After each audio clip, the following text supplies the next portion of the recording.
Olá pessoal, tudo bem? Eu sou Manuel Bonfim e estou aqui mais uma vez para trazer a palavra de Deus ao seu coração. Eu gostaria hoje de ler no livro de Obadias, o profeta Obadias, capítulo 1, versículo 15, que diz assim, parte A do versículo: Porque o dia do Senhor está perto, sobre todas as nações. Porque o dia do Senhor está perto, sobre todas as nações. Eu gostaria de intitular essa mensagem de hoje como sendo o dia do Senhor está próximo. Meu querido e minha querida, esse livro de Obadias, ele não é muito conhecido entre as pessoas em geral. Geralmente as pessoas conhecem mais o livro de Salmos, né? Mateus, Apocalipse, ou seja, há muitos livros muito conhecidos da Bíblia, mas há outros que são menos conhecidos. Obadias é um exemplo, né?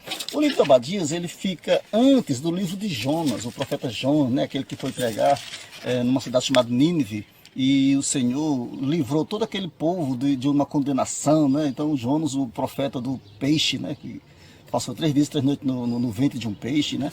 E fica logo após o livro de Amós. Fica logo após o livro de Amós, o boiadeiro, né? Amós, onde tem um versículo muito conhecido, né? O capítulo 8, versículo 11 de Amós, que diz assim: Eis que vem dias, diz o Senhor, em que enviarei fome sobre a terra, não fome de pão, nem sede de água, mas de ouvir as palavras do Senhor. É um dos versículos mais conhecidos do livro de Amós. Esse livro de Obadias, ele foi escrito por volta de 860 a.C. E é um livro que, além de falar sobre os pecados e castigos que recaíram sobre os edomitas, também fala sobre o grande dia do Senhor. O dia do Senhor é um dia muito falado nas Escrituras Sagradas. O Senhor Jesus falou dele várias vezes, os profetas falaram muito desse dia. Em geral, se você abrir a Bíblia em qualquer parte, na maioria das vezes vai encontrar sobre o dia do Senhor. É aquele dia em que o Senhor Jesus virá não mais como advogado, mas agora como juiz. Isso faz lembrar a história que se conta muito, né? Diz que uma americana, ela foi pega em um certo roubo, um certo furto, né? E então ela foi encaminhada para o juiz, né? E lá no julgamento, depois do tempo preso, né?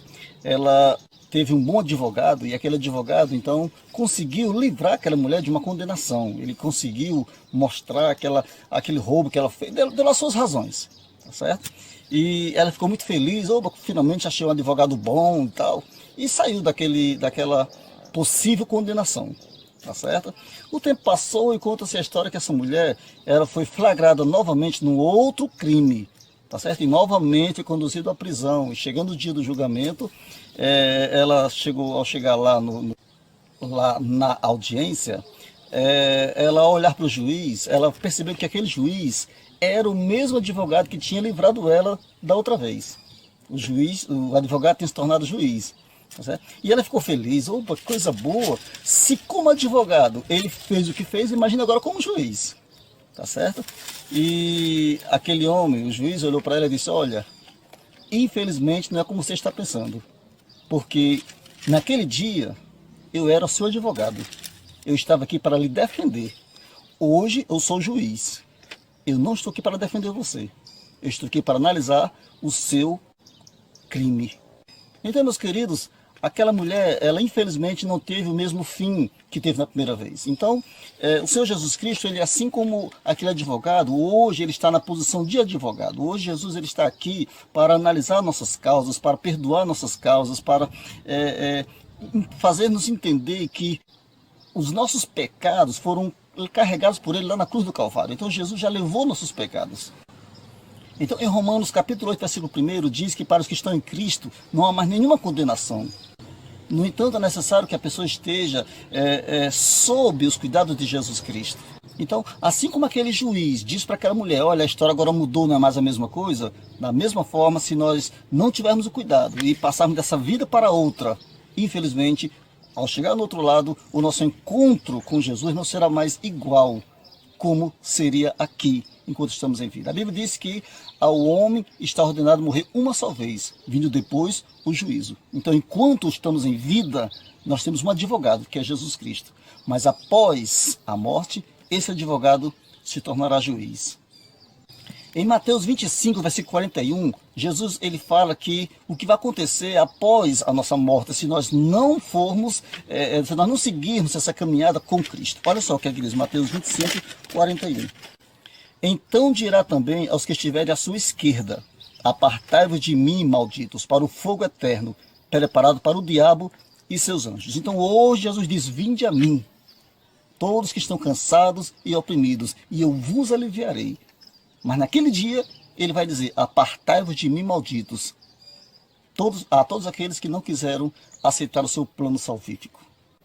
Meu querido, minha querida, os sinais já apontam que o fim está chegando. Em Atos capítulo 2, versículo 16 a 21, diz assim: mas isto é o que foi dito pelo profeta Joel. E nos últimos dias acontecerá, diz Deus, que do meu espírito derramarei sobre toda a carne, e os vossos filhos e as vossas filhas profetizarão, os vossos jovens terão visões, os vossos velhos sonharão sonhos. E também do meu espírito derramarei sobre os meus servos e minhas servas, naqueles dias, e profetizarão. E farei aparecer prodígios em cima no céu e sinais embaixo na terra, sangue, fogo e vapor de fumaça.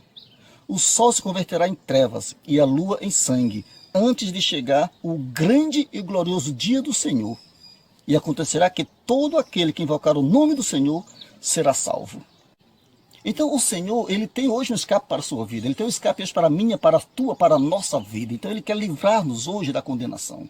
O grande dia do Senhor está chegando. Olha o que é que Paulo disse lá em 1 Tessalonicenses, capítulo 5, versículo 2. Diz assim, ó: porque vós mesmos sabeis muito bem que o dia do Senhor virá como o ladrão de noite. Então será um dia, meu querido, de surpresa. Ninguém vai saber que dia é esse. Só iremos perceber na hora exata desse dia.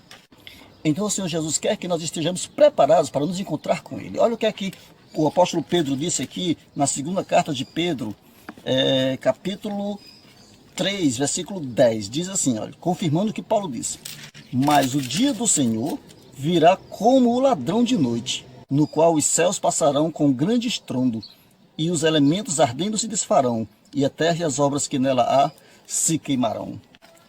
Meu querido, minha querida, não tente enfrentar esse dia do Senhor, o grande dia do Senhor, como se você fosse um super-homem. Não. Reconheça que você é pequeno, que você é carente, que você necessita de salvação, você necessita de um Salvador. Jesus, ele está hoje para te salvar. Leia as Escrituras Sagradas, leia a Bíblia, busque mais conhecimento do Senhor e assim o Senhor irá te salvar em nome de Jesus. Um grande abraço, fique com Deus e até a próxima.